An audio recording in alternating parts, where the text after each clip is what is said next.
Olá, boa tarde. Bem-vindos ao programa De Olho na Saúde. Hoje nós vamos conversar sobre reprodução assistida. O que é a reprodução assistida? Muitos casais, muitas famílias têm o desejo grande de terem filhos, mas às vezes há um problema de infertilidade no casal, ou no homem ou na mulher, que impede esse casal de os ter. Hoje nós vamos conversar com a doutora Mariana Garcia Martins, que é ginecologista e obstetra. Ela é especialista em reprodução humana na criogênese, médica da equipe de ginecologia e obstetrícia do Hospital São Luís Itaim, faz atendimento ambulatorial e cirúrgico em reprodução humana no Instituto de Reprodução Humana e Genética da Faculdade de Medicina ABC e é ginecologista especialista em reprodução humana da criogênese. Boa tarde, doutora. Oi, boa tarde. Tudo bem com a senhora? Tudo jóia. Então, hoje nós vamos conversar sobre um tema que a população e quem aí está querendo ainda, tentando ter os seus bebês, tem às vezes muita dúvida, que é sobre o auxílio que se pode ter, né, com a reprodução assistida para os casais que são considerados inférteis. E aí eu já lanço a primeira pergunta, doutora. Há muitos casais no Brasil que são inférteis? No Brasil tem uma proporção bem grande, né, como o mundo inteiro, de casais inférteis que precisam recorrer ao tratamento de reprodução assistida. Tá. Essa questão do casal infértil que a gente fala, às vezes vem ou do homem ou da mulher essa situação, e se eu for comparar o homem ou a mulher, é mais incidente em qual desse gênero, homem ou na mulher? Olha, a estatística mostra pra gente que aproximadamente 35% das causas, elas são femininas, 30% é masculino, 20% a gente tem uma combinação do fator feminino e masculino juntos, e 15% dos casais a gente não consegue identificar a causa. A gente chama de infertilidade sem causa aparente. Olha aí, então às vezes investiga e não sabe o que é. Investiga e acaba não sabendo o que é. Tá. E quais são as principais causas, tanto no homem como na mulher, de infertilidade, doutora? Na mulher, nós temos a causa anovulatória, né? Então, pacientes, por exemplo, que tem ovário micropolicístico, tem o fator tubário, às vezes a paciente ela tem algum problema que deixou a trompa impérvio, e um dos principais fatores é a idade materna. Então, hoje em dia a mulher está deixando para engravidar um pouco mais tarde, e nós sabemos que quanto mais tarde, mais difícil fica, cai um pouco a taxa de fecundidade. E tem essa questão da proporção, né? Parece que tem uma porcentagem aí depois dos 30 anos, dos 40 anos, que essa porcentagem de engravidar naturalmente vai diminuindo naturalmente também. Tem essa porcentagem, doutora, depois dos 40 anos, quanto que cai, mais ou menos? Com certeza. A mulher, ela chega ao auge da idade reprodutiva com 35 anos, e depois dos 35 anos começa a ter uma queda dessa fertilidade. Então, quem está planejando engravidar depois dos 35 anos, seria interessante conversar com o seu médico, pedir orientações, porque hoje em dia dá para a gente preservar a fertilidade congelando óvulos, né, com outros métodos. Olha aí. E a partir dos 40 anos cai drasticamente, né, as chances caem bastante de gestação, não só em casa, como com reprodução assistida também, além de aumentar a chance de abortamentos espontâneos e alterações fetais, como síndrome de Down, e alterações cromossômicas. Olha aí, então o ideal para a mulher que quer engravidar, a jovem mulher, que faça isso antes dos 30, 35 anos, e se passar dessa idade, ter realmente um acompanhamento bem próximo do seu médico. Bem próximo, porque a idade é o principal fator prognóstico, né, no tratamento de reprodução assistida. É verdade, a gente verifica, né, assim, no nosso meio de convívio, que realmente as mulheres estão deixando, inclusive até para casar mais tarde, né, que antes era uma coisa Com mais... certeza. E aí a gente tem os extremos, as meninas muito jovens tendo filhos, né, as meninas de 14, 13 anos, que a gente tem uma estatística aí grande no serviço de saúde, e o extremo da mãe que planeja, mas deixa para ter o filho muito tarde. Com certeza. No caso dos homens, qual é o principal fator que leva à infertilidade? O principal fator é a alteração da qualidade seminal nos homens. Os homens, eles também têm uma queda com a idade da fertilidade, mas o reloginho biológico deles é um pouco mais tarde, a partir dos 50 anos. que começa a cair um pouco da qualidade do sêmen. E essa questão ela é verificada por exames que são feitos, né, no homem, e aí a quantidade de espermatozoides é que diminui? É a quantidade e a qualidade também. Ah, tá. Então não é só, porque às vezes a gente pensa que é só o volume ou a qualidade, a quantidade, não, tem que ter espermatozoides viáveis para a fecundação. Isso. Tá. Doutora, vamos começar então a entrar no tema específico sobre reprodução humana. E a gente já conhece, né? Todo mundo aqui sabe como fazer bebê, todo mundo sabe que a natureza humana na reprodução, ela acontece. Quando não é permitido ou o casal tem esse problema, eles recorrem ao especialista da reprodução assistida. E o que é esse termo, reprodução assistida? Bom, reprodução assistida é o conjunto de técnicas que são usados para ajudar um casal ou um indivíduo, né, no caso de reprodução independente, a ter uma gestação. Tá. E aí tem várias técnicas, dentre elas, a senhora poderia citar algumas que vocês usam lá na clínica? Tem. Aqui é mais citada normalmente, que é mais relacionada com o termo, né, reprodução assistida, é a fertilização in vitro, que é quando é fecundado no laboratório, a gente pega um óvulo junto com um espermatozoide no laboratório, por isso que vem o termo in vitro. Mas também tem outras técnicas de baixa complexidade que são possíveis de realizar, por exemplo, a inseminação intrauterina, que a gente faz o controle do ciclo da paciente e quando ela estiver ovulando, o sêmen do marido ele é concentrado e melhor qualificado no laboratório e com um catéterzinho a gente coloca esse sêmen dentro do útero da mulher no dia da ovulação. Isso é inseminação. E uma outra possibilidade também para as mulheres que têm dificuldade de ovulação é o coito programado. Então, é monitorizado esse ciclo, né, menstrual da mulher e quando ela estiver ovulando, é orientado a ter relação naquele dia. E aí tudo isso é bem planejado junto com o médico para que ocorra no momento certo. No momento certo. Doutora, nós trouxemos um vídeo que acho que fala um pouquinho sobre essa inseminação in vitro aí. A gente vai passar o vídeo, vou pedir para colocar, que essa cena aí, que está mostrando, só poderia narrar o que está acontecendo? Isso, ali é uma fertilização in vitro, é quando é capturado o óvulo da mulher e injetado um espermatozoide para fecundar, para fazer o embrião. E neste caso, o que está acontecendo aí, então, é fora do útero da mulher? Fora do útero da mulher. Depois de 3 a 5 dias, normalmente tem um embrião viável, com várias células, e aí é feita a transferência para o útero da mulher. Tá, e aí esse óvulo ele fica lá guardado lá no laboratório, lá na criogênese, e aí quando for o período de injetar isso na mulher, ele é também tudo via, como fala, agulha, como foi mostrado ali. Isso, esse óvulo ele foi fecundado, está sendo fecundado ali naquele vídeo, então deixa em meio de cultura para o embrião se desenvolver. E quando ele, normalmente de 3 a 5 dias, esses embriões estão viáveis e eles são transferidos por meio de um catéterzinho. É um procedimento bem simples, não precisa de anestesia, para fazer a transferência do embrião. Alguns casais, quando têm excedentes de embriões, às vezes, né, são formados 1, 2, 3, 10 embriões, esses embriões podem ser congelados para uma próxima gestação também. E por quanto tempo pode congelar um embrião, doutora? Não tem um tempo determinado. Você pode manter o embrião congelado na clínica até o desejo reprodutivo. Olha, que e se não houver o desejo reprodutivo, aqui no Brasil é regulamentado, pode ter doação do embrião desde que ela seja anônima, pode ter doação também para estudo e após 5 anos de congelamento esse embrião pode ser descartado. Olha lá. E é interessante porque a gente fala, né, o bebê, antigamente, quando falava inseminação in vitro, era o antigo bebê de proveta, que falava, né, o antigo bebê de proveta.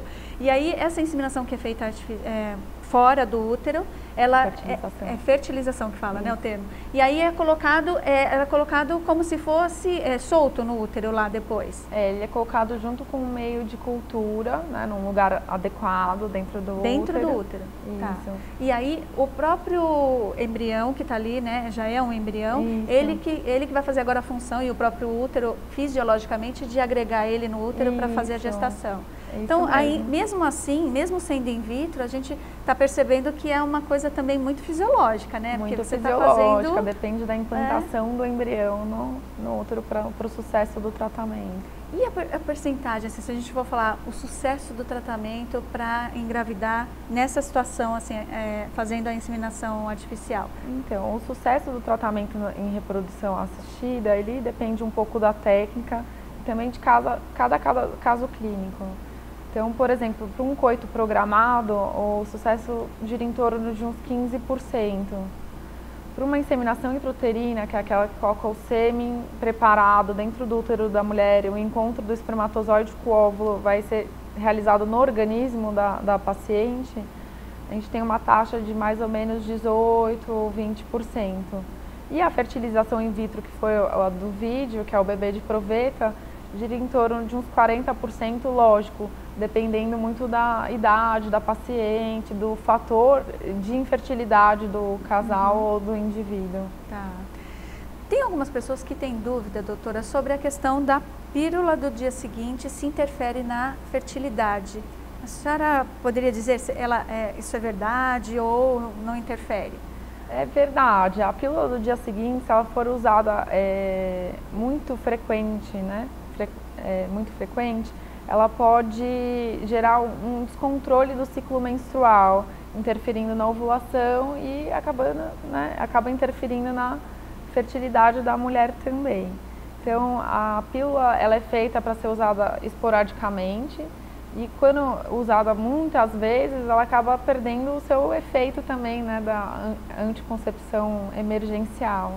Então, é legal lembrar que é só para situações emergenciais, não é para ser usada como método anticoncepcional. Tá. Uma outra questão é em relação à própria reprodução assistida. Muitas mulheres, quando vão buscar ajuda médica, elas vão, a esperança é tão grande de engravidar logo, porque às vezes já tem anos que estão tentando engravidar e não conseguem, e aí elas acham que na primeira vez que elas vão fazer todo o tratamento, elas já vão engravidar. Como é que é isso, doutora? É na primeira vez? Como é que é esse tratamento? É garantido a gravidez com a reprodução assistida? Nenhum tratamento tem garantia de sucesso. Na verdade, em reprodução assistida, a gente tem que trabalhar muitas vezes com tentativas, né? Como eu falei, cada método ele traz uma porcentagem de sucesso. Então, dependendo da idade, do caso, é um resultado. A inseminação intrauterina chega em torno de mais ou menos 18%, 20% por tentativa, né? E é acumulativo. Cada vez que essa mulher for tentar, é essa porcentagem. E a fertilização in vitro também. Então, dependendo da idade da mulher, tem uma taxa menor, mas gira em torno de uns 30% a 40% por tentativa também. E na fertilização in vitro ainda tem a possibilidade de congelar os embriões remanescentes para próximas transferências, aumentando um pouquinho as chances. Tá. E nesse caso, quando o médico verifica que não, por vários fatores que a senhora explicou, idade, até mesmo talvez saúde, condição de saúde do casal, né, que às vezes pode haver outras doenças associadas, não sei, diabetes, outras doenças, que acabam afetando talvez alguma situação entre essa, que vá prover a reprodução, o médico ele fala, doutora, ele é claro com o casal, fala assim, ó, não vai ter possibilidade nem com a reprodução assistida? Sim, o médico ele tem que falar, né, a real situação do casal. Então, se não tiver possibilidade de fazer algum tipo de tratamento, tem que ser informada, é importante ser falado, né, é importante clareza ao paciente. Isso é importante, vocês que estão nos ouvindo, justamente porque às vezes a gente sabe que tem casais que primeiro evitam buscar ajuda, né, doutora? E ficam tentando eternamente e obviamente que o médico ele é capaz de estar, vamos dizer assim, fazendo todo um tratamento e te explicando como você pode agir para conseguir ter os seus filhos, né, doutora? Doutora, sobre os exames solicitados para um casal que vai fazer a reprodução assistida. Quais são os mais comuns solicitados para o casal? É importante a investigação dos dois, mesmo às vezes chega no consultório com um problema já diagnosticado do marido ou algum problema diagnosticado da mulher.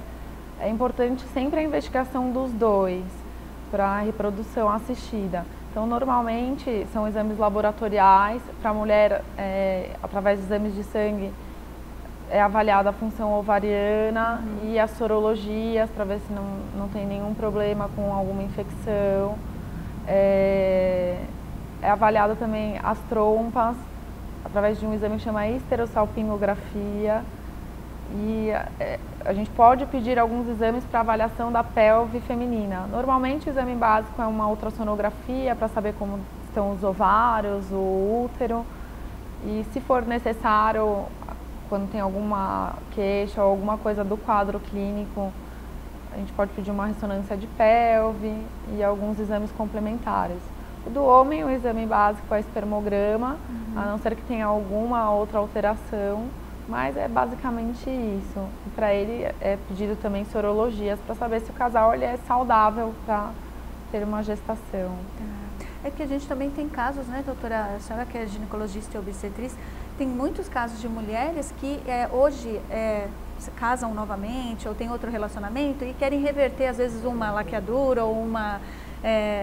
um homem quando faz a vasectomia, então eles querem reverter essa situação e ultimamente a gente tem visto muito relato em relação a isso, a vontade dos casais que se unem novamente, né, que tenham novos filhos, e aí a idade conta, além do ato ser cirúrgico, né, a reversão de laqueadura e a vasectomia, né. Doutora, mulheres atletas que se exercitam demais, elas podem ter dificuldade para engravidar? Isso é uma pergunta que as pessoas fazem porque, talvez por o ganho da massa muscular ou por agitação demais, acho que as mulheres têm a sensação de que o bebê não fixa lá, né?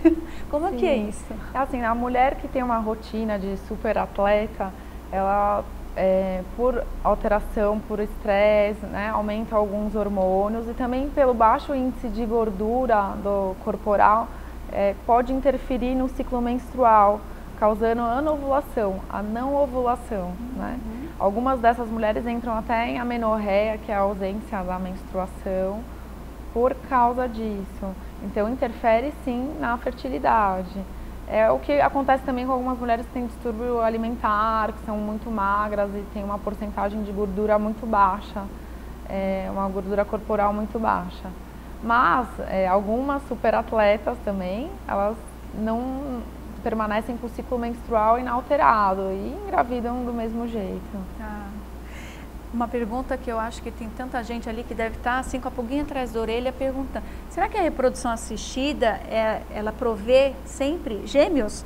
Né? O medo das pessoas às vezes de fazer talvez o procedimento é que vem trigêmeos, quadrigêmeos. É verdade isso, doutora? Não é verdade.